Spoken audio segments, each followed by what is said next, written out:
As you look at Sarbanes-Oxley at its 15-year anniversary mark, it's a relatively new act that went into effect in 2002.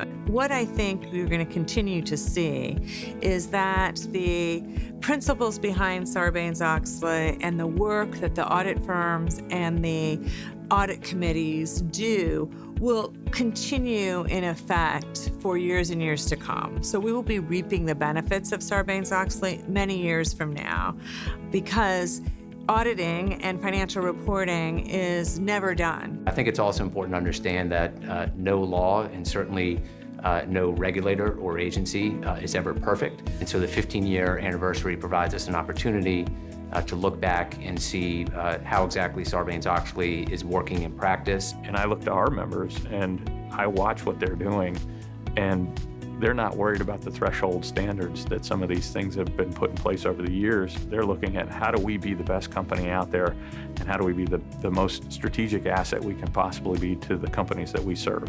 I think the statute's been a success. I think there is more work to be done, more challenges, but it really put financial reporting and trust in financial reporting on a much better footing than we had at the beginning of 2002 before the act was passed. You know, the SEC has been looking at the overall disclosure regime, both in terms of legal but also financial reporting, in ways to kind of modernize that regime and bring it into the 21st century.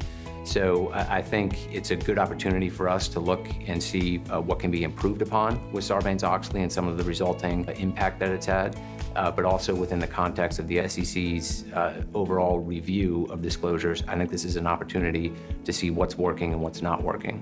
It's very important to communicate across the system so that we don't have fragmentation, because I do think that there is danger in that when each party is defending their own rights and the system becomes fragmented. And so I think we need to be vigilant across the system. I'm very encouraged by the amount of academic research that is now happening in the auditing space, both behavioral as well as archival, and so I think that will help inform us going forward.